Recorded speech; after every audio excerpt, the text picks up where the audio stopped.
The call that should not exist. This is 911. What's your emergency? Silence. Then a whisper. It's standing in the hallway. The call lasted exactly 38 seconds. When police traced it, the address led to a house that had been empty for over 12 years.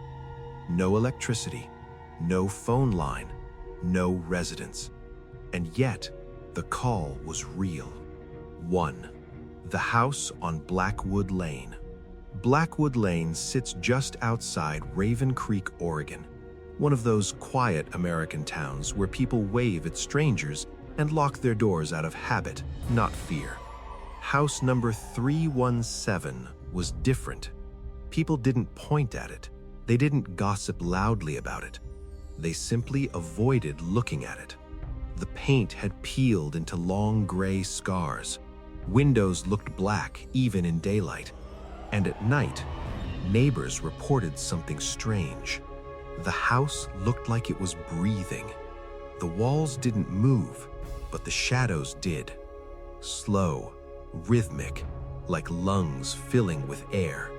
2. The family who never left. In 2009, the Morrison family moved into 317 Blackwood Lane. Daniel Morrison, high school history teacher, Elaine Morrison, night shift nurse, Emily Morrison, 9 years old. Normal people, no criminal history, no mental illness reports. For the first 3 months, nothing happened. Then, the neighbors started hearing things. 3. The noises at 3:17 a.m. It always started the same way. At 3:17 a.m., dogs in the neighborhood would begin to howl. Not bark, howl. Then came the sound, a low thump, thump, thump, echoing from inside the Morrison house, like something heavy being dragged across the floor. Daniel told police later, "I thought it was the pipes. Old house. That's what houses do." But houses don't whisper. 4. Emily's drawings. Elaine noticed the drawings first. Emily stopped drawing flowers, stopped drawing her school friends. Instead, every page showed the same thing, a tall black shape. No face, long arms, standing in a hallway. Elaine asked her gently, "Sweetheart, who is that?" Emily didn't answer right away. Then she said something that froze her mother's blood. "That's the man who breathes." 5. The man who breathes. Emily explained it calmly, like she was talking about the weather. At night, when the house was quiet, she could hear someone breathing. Not from a room, from the walls. He walks when you sleep, but he stops when you wake up. Elaine laughed nervously. Parents do that when fear doesn't feel logical. That night, Elaine stayed awake. At 3:16 a.m., the house was silent. At 3:17 a.m., she heard it. A slow, wet inhale. Right behind the bedroom wall. 6. The first 911 call. Elaine grabbed her phone. Her hands were shaking so badly she dropped it once. She whispered into the receiver, "There's someone inside my house." The dispatcher asked her to stay calm. Then Elaine screamed. The call cut off. Police arrived in 6 minutes. The front door was wide open. The house was empty. No Daniel, no Elaine, no Emily, no blood, no signs of struggle. Just one thing. On the hallway wall, written in deep scratches, "He breathes when you sleep." 7. The official story. Police labeled it a family disappearance, possibly a murder-suicide, possibly a runaway case. The house was sealed, electricity shut off, phone lines disconnected. And yet, 8. The second call, 12 years later. At 3:17 a.m. in 2021, the Raven Creek 911 Center received a call. The voice was older, male, breathing heavily. "It's still here." The dispatcher asked for the address. The man whispered, 317 Blackwood Lane. Then came a sound the dispatcher later described as a deep inhale, like the house itself was breathing. The call ended. Police arrived. The house was still locked. Dust covered everything. But in the hallway, fresh footprints and a child's drawing on the wall. A tall black figure, standing closer. 9. Why police sealed the report. The audio from both calls was analyzed. Experts found something impossible. Underneath the voices, there was another sound, a slow, steady rhythm, exactly 16 breaths per minute. Not human, but identical to the average breathing rate of a sleeping adult. 10. The final note found in the wall. During demolition, workers found a note hidden behind drywall. It was written by Emily. "He doesn't like being seen. He lives where houses remember people. If you hear breathing at 3:17, don't wake up." The demolition that never finished. After the second 911 call in 2021, Raven Creek authorities finally decided to demolish 317 Blackwood Lane. Official reason: structural damage and public safety hazard. Unofficial reason: too many officers refused to enter the house again. 3 demolition workers were hired. Only 1 finished the job. 12. The first day inside. Worker number 1, Mark Delaney, later told a local journalist, "The house felt wrong the second I stepped in. It didn't feel abandoned. It felt occupied.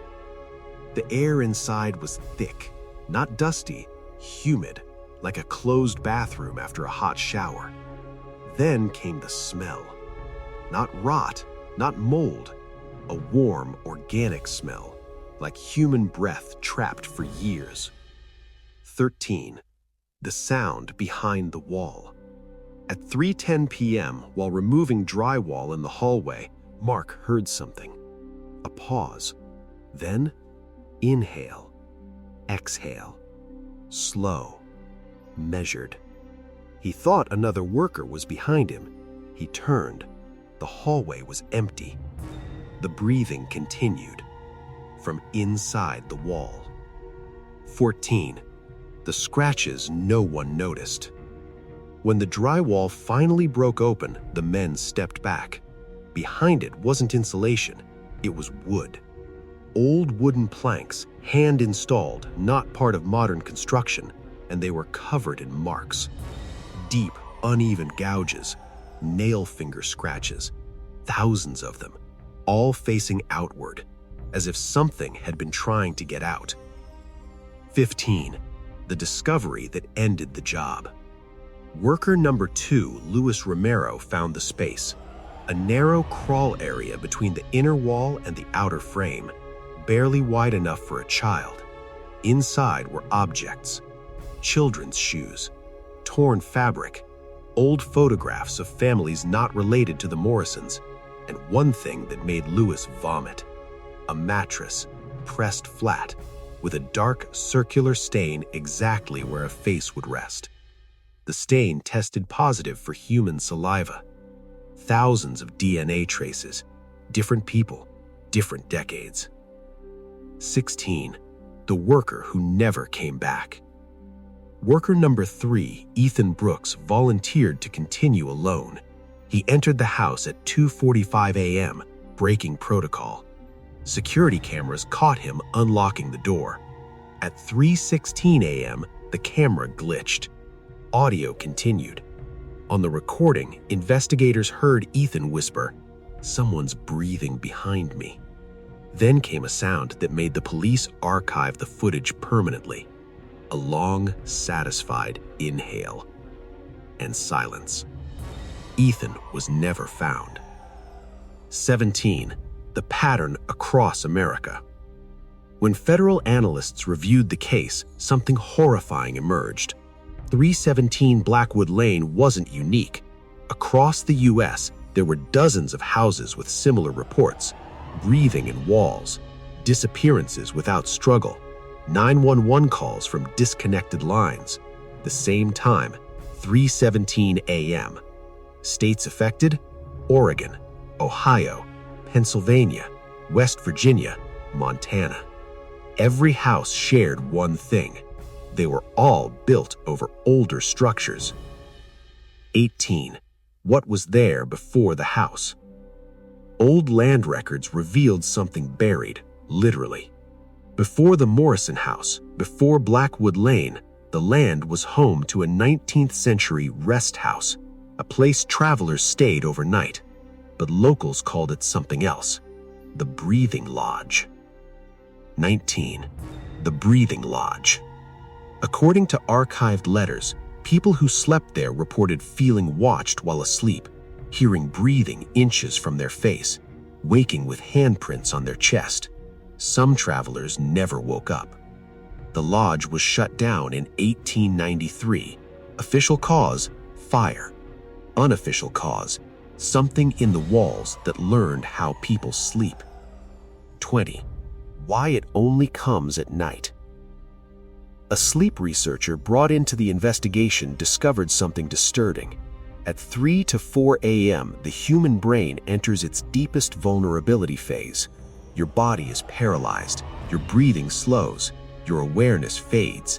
You are alive, but barely conscious, exactly like prey pretending to sleep.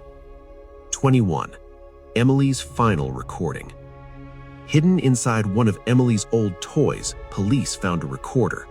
The audio is classified, but a transcript leaked. Emily's voice is calm, too calm. He doesn't have a face. He copies ours. He practices breathing. When he gets it right, someone disappears. At the end of the tape, a child-sized inhale, then a deeper one, not hers. 23. The truth no one says out loud. Experts now believe the entity isn't a ghost. It doesn't haunt houses, it inhabits them. It grows with families, learns routines, learns sleep patterns, and when the house is full, it feeds. 23. Why some people survive. Survivors from similar houses shared one habit: they slept with lights on. They woke frequently. They never slept deeply. One survivor said, "It hates being noticed. It needs you unconscious." 24. The final warning from the files. The last line in the sealed federal report reads, "We are not dealing with a single entity. We are dealing with a species, and houses are only their lungs." Part 3. Why children see it first. 25. The detail police ignored for years.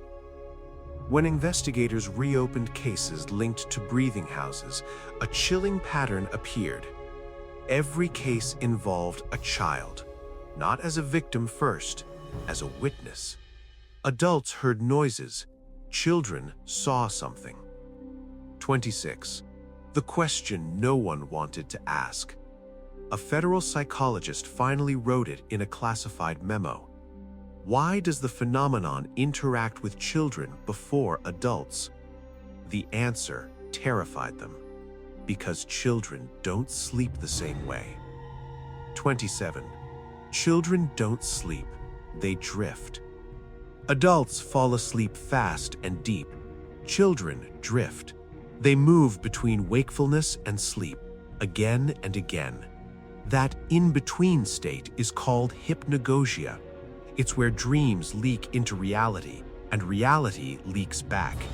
That's where it exists. 28. Emily wasn't the first. When Emily Morrison's drawings were compared to other cases, they matched. Different states, different decades, same figure. Tall, faceless, standing in hallways. One child called it the quiet man. Another called it the breather. One horrifyingly accurate description: it's a shadow that practices being human. 29. The night children stop crying. In many cases, parents reported something strange. Their child would cry every night. Then suddenly, they stopped. Not because they felt safe, because something was standing there. A mother from Ohio testified, "My son would stare at the doorway and whisper, 'He's learning.' Then he'd fall asleep smiling." Her son disappeared 3 weeks later. 30. What it does to children first. It doesn't take them, not immediately. First, it watches, then it interacts. Children reported feeling a hand on their chest, someone breathing beside them, a presence counting breaths. One child said, "If I breathe wrong, he fixes it." 32. The drawings always change. Psychologists noticed something horrifying. Children's drawings changed over time. At first, the figure is far away. Later, it's closer to the bed. Finally, it has details: eyes, mouth, a face, always copying the child. The last drawing before disappearance. In every confirmed case, the final drawing showed nothing else. No room, no bed, no family, just the figure, standing alone, breathing. 34. Why adults don't notice it until it's too late. Adults don't notice subtle changes, but children do. They hear rhythm, they sense pauses, they notice when something is imitating life. By the time adults hear breathing, the house is already full. 35. The audio experiment. Researchers ran a disturbing test. They played the hidden background breathing from 911 calls to adults. No reaction. Then they played it to children. Every child reacted. Some cried, some froze. One whispered, "That's not breathing, that's practicing." 36. The night the lights stop working. Survivors reported a specific night. Lights flicker, power cuts briefly. Children wake up and say the same sentence, "He's standing up now." After that night, disappearances follow within weeks. 37. What happens when a child talks back? One case in Pennsylvania recorded a conversation. A child was heard whispering, "Why do you breathe like that?" A deeper voice replied, "I'm learning you." That house was burned down the next morning. Fire inspectors found no ignition source. 38. The truth about the walls. Experts believe the entity doesn't live in walls. The walls are training grounds, places to listen, to practice rhythm, to sync with human sleep. That's why it needs children. They breathe honestly. 39. The reason it never takes children first. Here's the most terrifying theory. It doesn't feed on children. It learns from them. Adults are the meal. Children are the instruction manual. 40. Emily's final words recovered. From a lost police tape, Emily whispers, "He says adults forget how to breathe right. That's why they're easier." There is a pause. Then Emily laughs softly. "He says I helped." The last classified message reads, "If a child describes breathing that doesn't match the room, evacuate immediately. Do not attempt to observe. Do not let anyone sleep." Part 4. The lie that made people feel safe. For years, doctors explained everything away with one word: sleep paralysis. A harmless condition, a trick of the brain, a dream bleeding into reality. It comforted people, and it gave the thing inside the walls time to grow. 42. When science started failing. a task force of neurologists and FBI consultants reviewed 87 cases involving night breathing sounds, hallway shadows, 3:17 a.m. wake-ups, disappearances with no forced entry. Their conclusion was supposed to be simple. Instead, one sentence froze the room. These patients were awake. 43. The body was paralyzed, the mind was not. Sleep paralysis assumes one thing. The brain is dreaming. But EEG data from 3 survivors showed something impossible. Their brains were in full waking state. Heart rate elevated. Eyes moving. Conscious awareness intact. Only the body refused to move, as if something else was holding it still. 44. The shadow that responds. True sleep paralysis hallucinations don't interact. They don't answer questions. They don't adjust behavior. But survivors reported something different. When they tried to scream, the breathing changed. When they closed their eyes, the breathing moved closer. One man whispered, "If I pretended to sleep, it got excited." 46. The first recorded movement. In 2014, a home security camera in Montana recorded something no doctor could explain. At 3:17 a.m., a shadow detached from the hallway wall. Not cast, detached. It leaned over the bed, and the audio captured this. 2 breathing patterns. One human, one learning.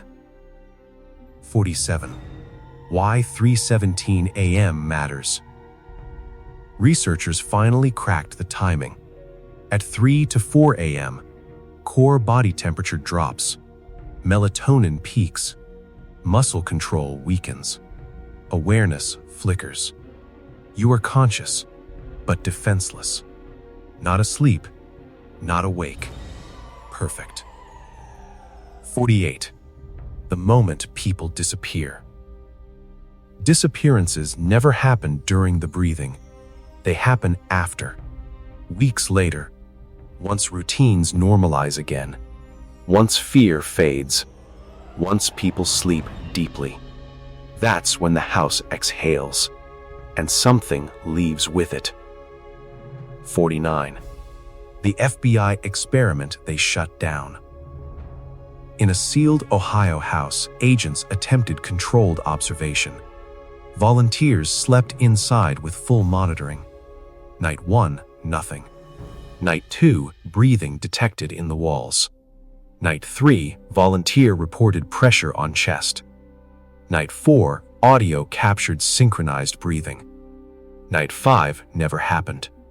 The house lost power at 3:16 a.m. At 3:17, every sensor went silent. The volunteer was gone.